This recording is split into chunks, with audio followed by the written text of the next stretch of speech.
Hello, everyone. This is Adam Meister, the Bitcoin Meister, the Disrupt Meister. Welcome to the One Bitcoin Show. Today is March the 28th, 2018. Strong hand, long-term thinking, golden hold. Bitcoin is the next Bitcoin. All right, remember to follow me on Twitter at TechBalt, TechBalt. Check out the notes section below. Everything I talk about is linked to in the notes below. And of course, you can get your Trezor, Ledger Nano, CryptoHWWallet.com, t-shirts at Cryptograffiti. All sorts of discount codes are always listed below. And of course, check out yesterday's show. We talked about some Monero and Monero B private stuff. It was a crazy show yesterday. Lots of crypto dividend talk, and other old shows of mine are also linked to below. All right, so let's start off with the Francis Poulot tweet. Francis is up in Montreal. He's been on this show before, on the This Week in Bitcoin show. And he's talking about the Lightning Network. Lightning Network allows free instant payments that are below a penny. These are considerably smaller by a factor of 100x and more than what people call micropayments. And they didn't exist when the term was invented. And he says nanopayments. So yes, now the Lightning Network can do nanopayments, super small Bitcoin transactions. You know, people were saying, oh, we need Dogecoin for that. No, you don't. You need Lightning Network for that. So check out that tweet by Francois. And he also, it actually is a double tweet. He retweeted somewhere. So just check out the links below. It's linked to below.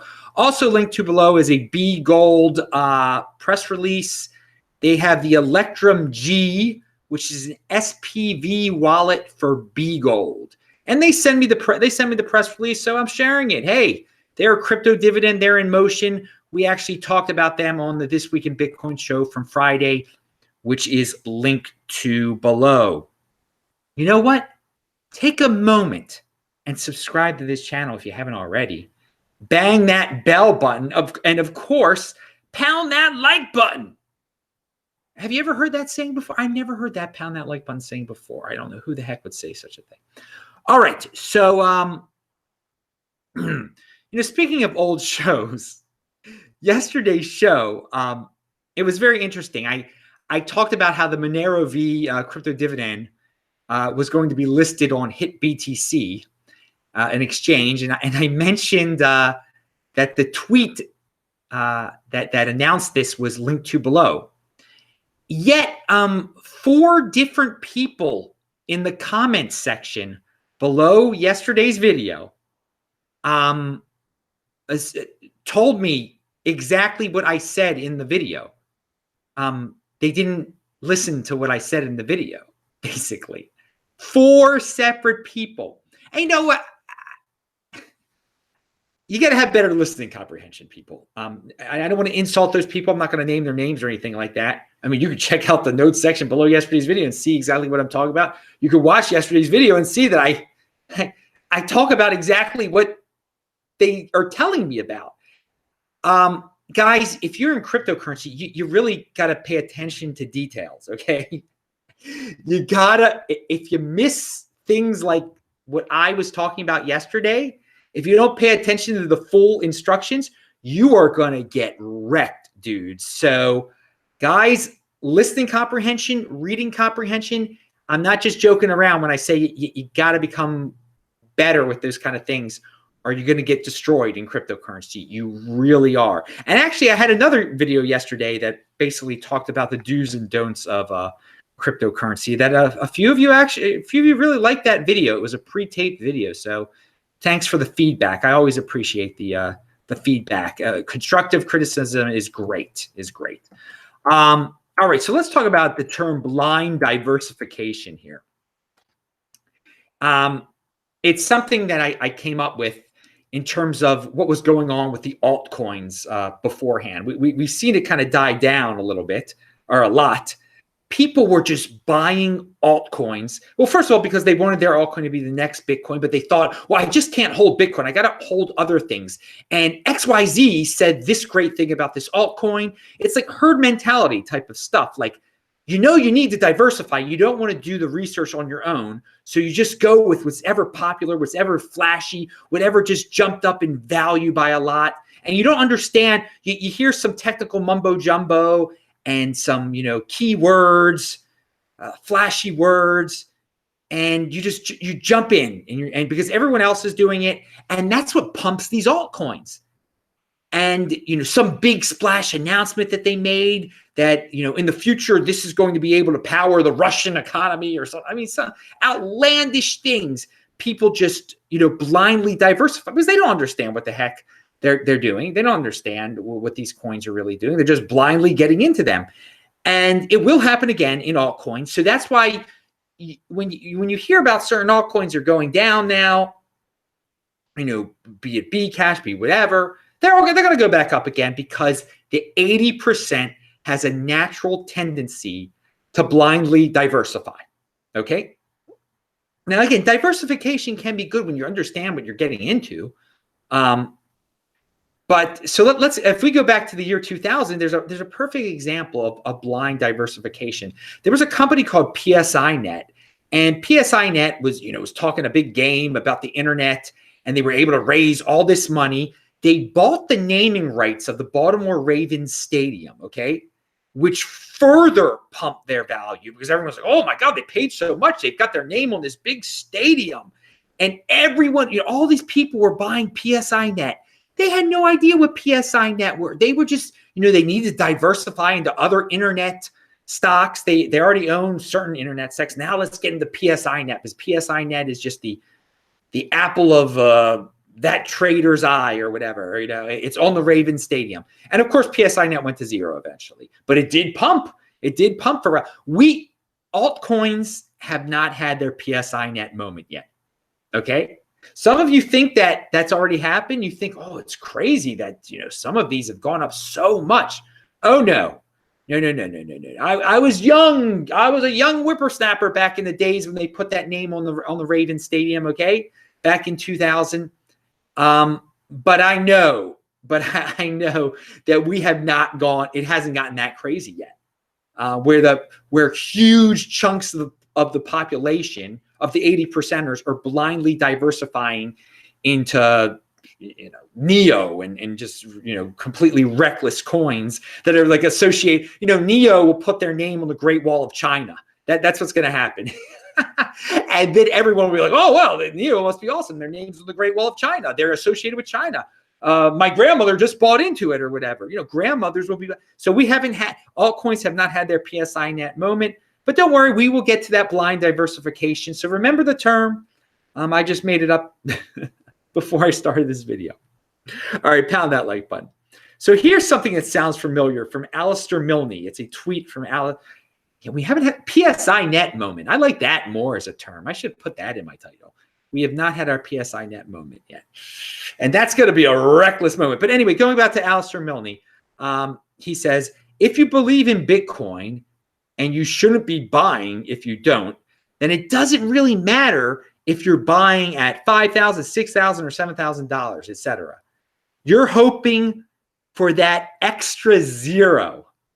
Not to mention not to make $1,000 more per coin. Hold until the next halving, May 2020 at the earliest. Yes, that does. Hold, long-term thinking, 2020 halving, value your wealth in Bitcoin. It all sounds very familiar. I've heard that some guy with spiky hair say that before, but I'm glad Alistair agrees with me on that. Okay. So check out his tweet below. Here's an article from Crypto Core Media that Daniel at the 21 Million Club sent me. And I like Crypto Core Media. I met the guy in charge when I was in Australia, when I was in Darwin, Australia. And they're in motion. And he's got this article about this crypto kid who's going to launch it, like some 12-year-old kid that's going to have an ICO. Completely ridiculous. And I just said we haven't had our PSINet moment yet. So, I mean, that is pretty ridiculous that there's but the kid is controlled by his father. And what it shows is that, you know, I think it was yesterday's show I talked about, or 2 days ago, how like 90% of the ICOs are going to run away with your money. Well, here's an example of how insane it's gotten. You know, there's a 12-year-old kid wants you to invest in him. He's from Connecticut. He's from that rich city in Connecticut that it's associated with wealth, at least. What's that? Bristol? I forgot which one. I'm not thinking straight. I'm not a big Connecticut fan. Terrible traffic in Connecticut when you're trying to drive up to Boston. It's terrible, terrible. Oh my God. Anyway, it reminds me of something a friend once said to me. I cannot. Anyway, so they don't. Anyway, these guys, the kid and his father, they don't like Bitcoin at all, which is obvious. So yeah, check out the ridiculous this ridiculous thing. We're just getting started with the ridiculousness, though. But it is a lesson that, you know, you shouldn't get into ICOs at all. Okay, don't get excited by some 12-year-old kid. You know, because he's trying to think he doesn't like Bitcoin. His coin is better, of course it is. But yeah, it's good to see crypto core media in motion. I just wanted to give them a shout out for doing an article with they've got cool pictures on their articles too. For you 80%ers who just like to look at the pictures, they've got cool drawings on there. So you can just look at the drawings and not comprehend what the point of the article is. All right, so toward the Meester. Okay, so this is what you guys all came for the Barry Silbert Ethereum Classic point of the day. Tor Meester, again, you know, on yesterday's show I talked about how Tor brought up the Ethereum and here. Well, this is what he said today.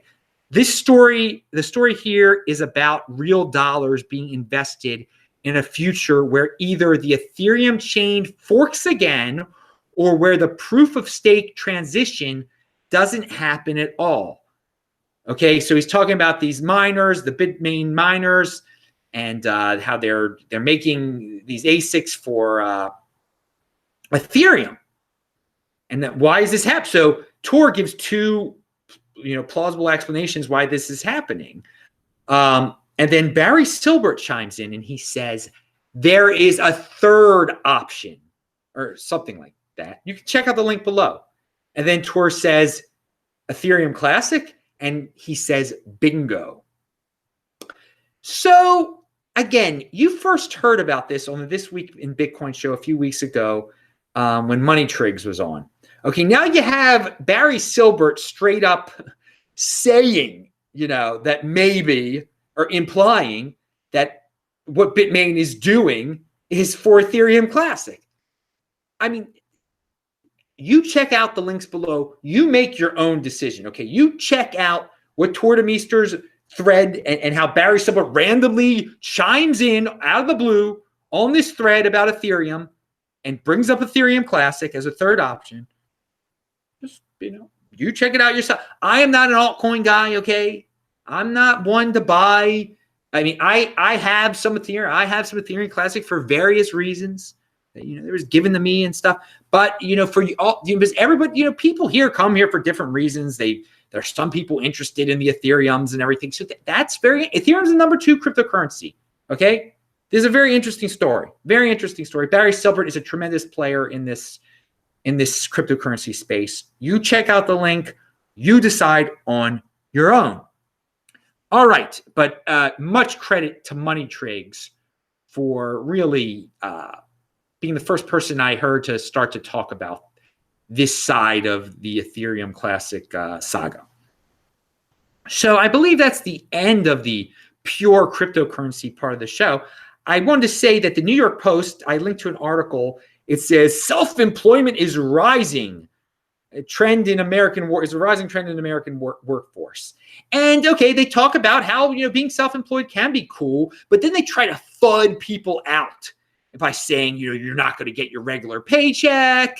And, you know, that's so bad not to get a regular paycheck. Like, I mean, so many people are dependent on that.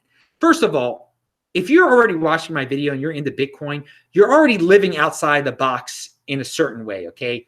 You're one step into living outside the box. If you're into Bitcoin, you've already taken a pretty big step toward self-employment, okay? And just living outside of this comfortable box where you have to work for a corporation, where you have to work for a government and get a daily or a weekly or bi-weekly paycheck, okay?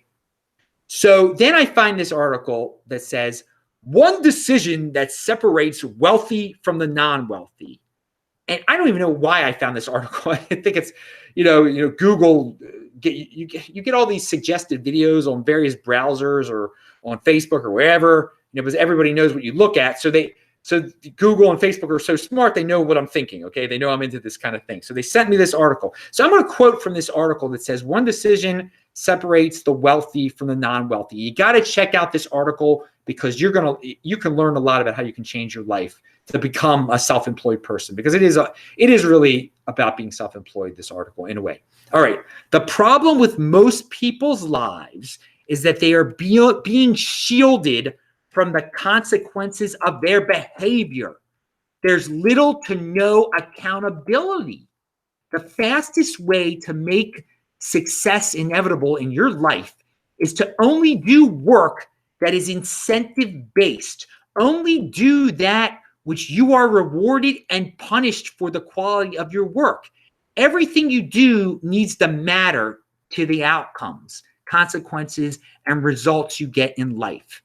So what is the decision? The decision is to take complete ownership of every decision in your life. And how you do that is by only doing things in which you are compensated based on performance. This is going completely against the norms in society. It goes against public education, which shields people from progressing at their own rates. It goes against most job structures wherein a person is paid an hourly rate or salary. If you want to make dramatic strides forward, you must only work in environments where the consequences of your actions are immediate and real. You need to be demanded by your situation to come up with a result. And they also ask, are you part of the results economy? Okay, guys, I have said this, what these guys just said in different words. Personal responsibility is the new counterculture. Okay, dudes? If you work for the government, that's the complete opposite of what they're talking about. You don't have to produce any results. You don't have to do anything. You just have to clock in, clock out, okay? You're taking no risk. You're taking no responsibility. When you work for yourself, you've got to produce, okay? You've got to have a product. If you don't work, you're not going to get paid. So you're taking responsibility. It's your personal responsibility. Most people just want everything given to them, want to rely off of others, want to rely off of their boss. They want to live in comfortable situations. I got a job. I get a weekly paycheck. I'm going to do the minimal amount of work, and that's it. They don't want to take chances. But if you're willing to take these chances, if you're willing to go outside the box, if you're willing to live in the counterculture of personal responsibility, the sky is the freaking limit, people, okay? So, and Bitcoin is part of that. Bitcoin is part of that. You bought the Bitcoin, you're taking the risk right there. You're living outside the box. You're being proactive. And again, in my life, if I don't make these YouTube videos, then I don't get paid by Google. Okay, it's that simple. It's that simple. That's a very minor level of working for yourself. Very minor thing. It's the results economy. Are you part of the results economy where you produce results and you get rewarded? Or do you just like to be part of the economy where you do nothing and you get a paycheck? Produce results. Be productive. Be in motion. It's fun. And again, the sky is the limit. You can become very wealthy person when you're being productive. All right. And you're taking that chance to work for yourself. Finally, another Be in Motion reminder from the New York Post. Restaurants make big bucks off of people who aren't eating a thing. So these restaurants are being taxed out of existence. So they are entrepreneurial. They're in the results economy. So they're charging people to use their bathrooms. They're using the extra space in their restaurants to store coats and charge people. You're probably seeing all those cheap bees. No, No, they're being productive. They're being creative. I give them credit for being in motion. They're being entrepreneurial, and they're already entrepreneurial. They're forced to be more entrepreneurial, some of these restaurants. So I wanted to just link to that article. Also, it deals with what I was just talking about. Okay, some dude named Planet Musk Vlog. He says, buy the TSLA dip as well. What's TSLA stand for, man? But yeah, buy the dip, I guess. If he's talking about big, and I like you, Planet Musk Vlog. Thank you for the $1.99. You've said cool things in the comments section before. And so everybody, I'm Adam Meister, the Bitcoin Meister, Disrupt Meister. Remember to subscribe to this channel, like this video, share this video. Check out the notes section below. And for all those things I was just talking about, read that whole article, very inspirational. And pound that like button right now.